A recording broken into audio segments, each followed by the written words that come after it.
प्यारे बच्चों, कक्षा 12 रसायन विज्ञान में अगला चैप्टर पढ़ना है विद्युत रसायन। तो आइए देखते हैं विद्युत रसायन होता क्या है। तो कहा जाता है अगर कोई पदार्थ है, मानिए वो विद्युत अपघट्य पदार्थ है, विद्युत अपघट्य पदार्थ।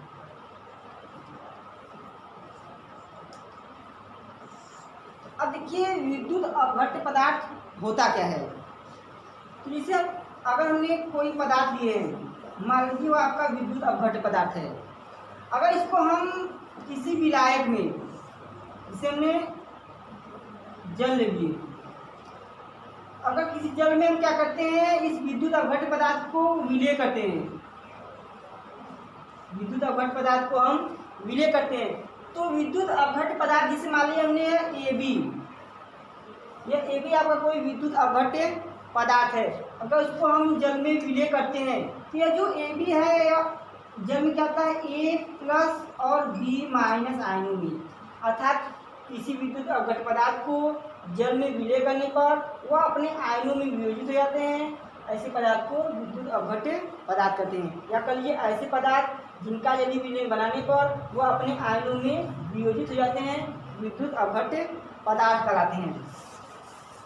तो अब देखिए कहा जाता है विद्युत रसायन, अर्थात रासायनिक ऊर्जा को विद्युत ऊर्जा में परिवर्तित करना या विद्युत ऊर्जा को रासायनिक ऊर्जा में परिवर्तित करना है। इसे अगर हम लिखें रासायनिक ऊर्जा, रासायनिक ऊर्जा, अगर हम रासायनिक ऊर्जा को विद्युत ऊर्जा में परिवर्तित करें, विद्युत ऊर्जा या विद्युत ऊर्जा को रासायनिक ऊर्जा में परिवर्तित करते हैं, तो हम देख रहे हैं विद्युत रासायनिक ऊर्जा को विद्युत ऊर्जा में या विद्युत ऊर्जा को रासायनिक ऊर्जा में परिवर्तित करना ही विद्युत रसायन कहलाता है। तो विद्युत रसायन में हमको पहला पढ़ना है विद्युत अपघट्य पदार्थ। तो हमने देखा है विद्युत अपघट्य पदार्थ होते क्या हैं। तो अब देखिए विद्युत अपघटन से संबंधित है आपका विद्युत अपघटन। अगला है विद्युत अपघटन।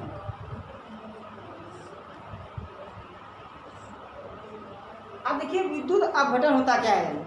इसे अगर हम कोई पात्र ले लिए, इस प्रकार से आपका यह पात्र हो गया।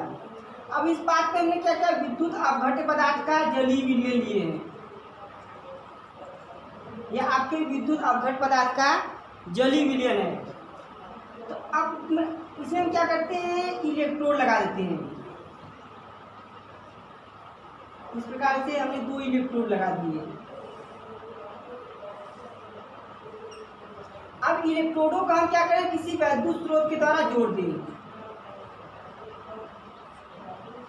विद्युत स्रोत के द्वारा हमने जोड़ दिया, विद्युत स्रोत। अब विद्युत स्रोत के द्वारा जोड़ने के पश्चात क्या करें, इसमें हम विद्युत धारा प्रवाहित करें। तो देखते हैं जो विद्युत अपघट्य पदार्थ AB है, इसका अपघटन शुरू हो जाता है, अर्थात किसी विद्युत स्रोत की उपस्थिति में विद्युत अपघट्य पदार्थ का अपघटन कराना, अलग अलग करना विद्युत अपघटन कहलाता है। तो देखिए यहाँ पर हमने विद्युत स्रोत लगाए हैं, विद्युत स्रोत के द्वारा हम क्या करें, विद्युत अपघट्य पदार्थ AB है। अब विद्युत अपघट्य पदार्थ AB क्या होगा, अगर हम धारा प्रवाहित करेंगे तो यह A+ और यह B- आयनों में वियोजित हो जाएगा, और वियोजित होने की प्रक्रिया या फिर अपघटन होने की प्रक्रिया को विद्युत अपघटन कहते हैं।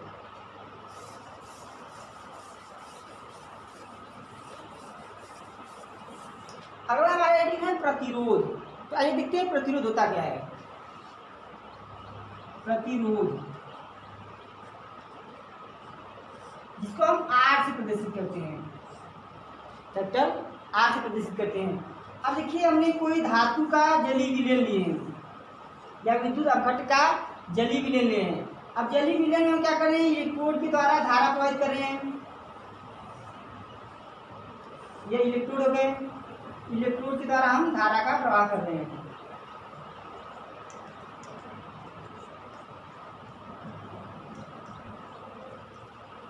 अब कि अगर हम इसमें धारा प्रवाहित करें तो धारा प्रवाह करने में इसके जो प्रवाहित धारा के मार्ग में अवरोध आता है, अर्थात विद्युत अपघट्ट किसी विद्युत अपघट्ट के जलीय विलयन में या किसी विद्युत अपघट्ट के विलयन में धारा प्रवाहित करने पर धारा के मार्ग में, अगर इसमें विद्युत धारा आई प्रवाहित कर रहे हैं तो धारा के आई के मार्ग में जो अवरोध आता है उस अवरोध को हम प्रतिरोध करते हैं और इसको हम आर से प्रदर्शित करते हैं, अर्थात प्रतिरोध आपका आर होगा।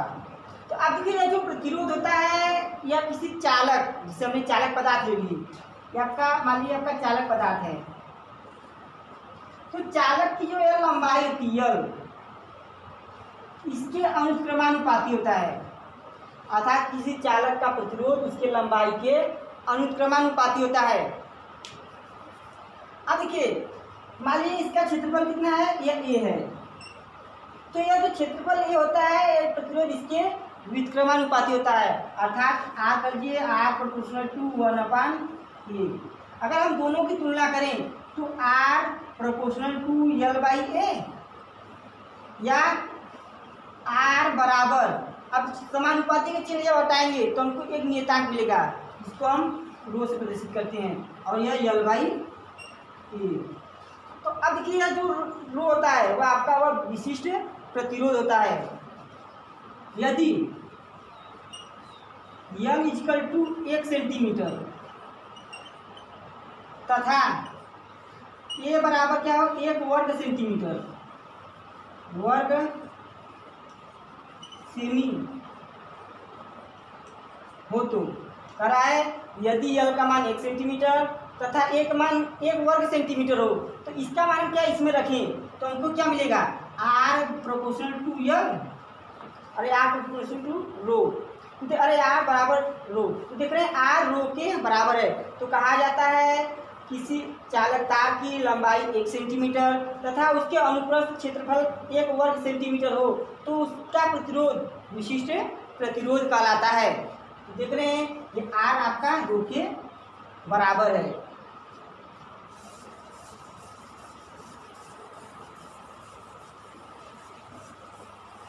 अगला हमारा है चालकता।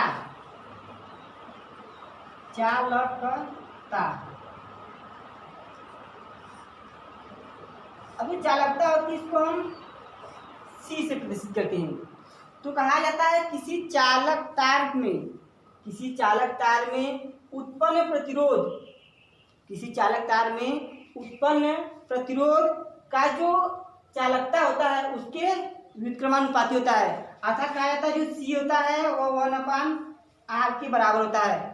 या फिर कह लीजिए किसी प्रतिरोध के व्युत्क्रम को चालकता कहते हैं, इसे सी से प्रदर्शित करते हैं। अगला हमारा है विशिष्ट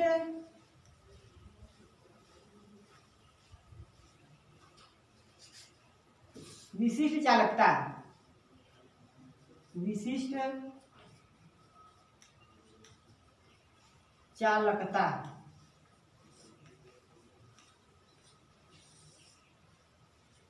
अब देखिए विशिष्ट चालकता होता क्या है।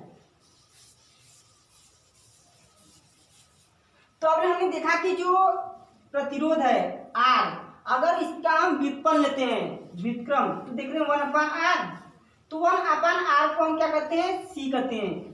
तो कहा जाता है किसी प्रतिरोध के व्युत्क्रम को हम चालकता कहते हैं। इसी प्रकार यदि अगर हम विशिष्ट प्रतिरोध की बात करें तो जो विशिष्ट चालकता की बात करें तो विशिष्ट चालकता को हम कप्पा से प्रदर्शित करते हैं कि या इसको हम कप्पा पढ़ते हैं। और यह जो होता है वह विशिष्ट प्रतिरोध के व्युत्क्रम के बराबर होता है। तो विशिष्ट प्रतिरोध हमारा रो है, अर्थात कप्पा = 1/रो। अगर हम रो का मान निकालना चाहें तो हमने लिखे थे R बराबर रो l/a, या रो बराबर हमारा रो बराबर RA/l होगा। अब इसका मान हम क्या करें इसमें रख दें, तो कप्पा बराबर हमको मिलेगा 1/RA/l, या कप्पा बराबर यल upon R A, L upon R A. तो हम देख रहे हैं क्या है, कप्पा आपका विशिष्ट चालकता है, यल आपकी चालक की लंबाई है, ए आपका चालक का क्षेत्रफल है और आर आपका प्रतिरोध है।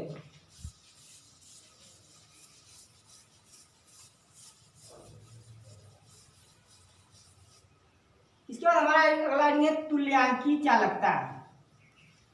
तुल्यांकी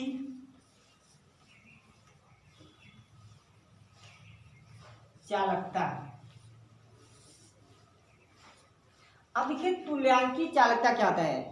अगर हम कोई विद्युत अवघट का विलयन लेते हैं, जैसे अगर हमने कोई विद्युत अवघट पदार्थ का विलयन लिए इस प्रकार से, ये आपका एक विलयन हो गया और ये जो विलयन है वो आपके विद्युत अवघट पदार्थ का है।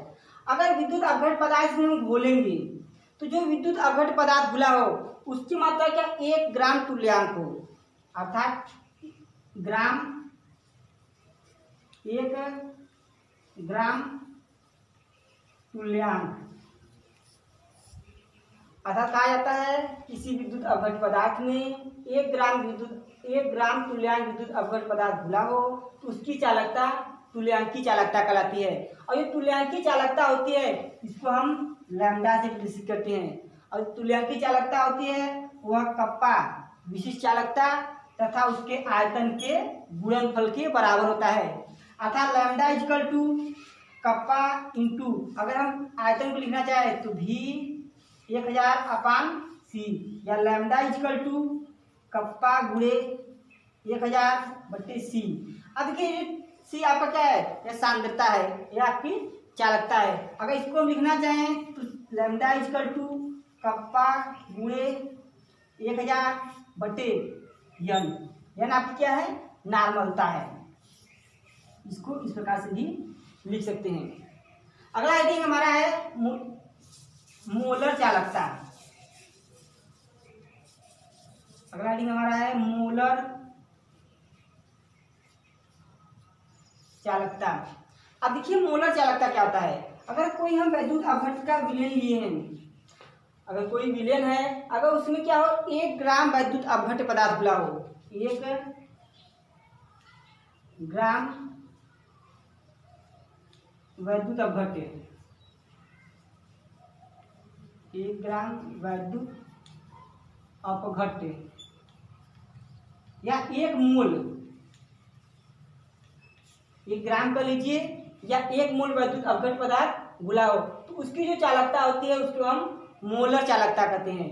इसे हम म्यू से प्रदर्शित करते हैं और ये जो म्यू होता है वह कप्पा इंटू भी, अर्थात विशिष्ट चालकता और उसके आयतन के गुणनफल के बराबर होता है, अर्थात mu equal to kappa into, अगर इसको लिखना चाहें तो 1000 बटे सी, या म्यू इक्वल टू कप्पा गुणे 1000 बटे यम, जहाँ यम क्या है मोलरता है। तो देखते हैं अब देखिए हमें चालकता, मोलर चालकता, तुल्यांकी चालकता और मोलर चालकता के पढ़े। इसके बाद प्यारे बच्चों हम अगले वीडियो में पढ़ेंगे। धन्यवाद।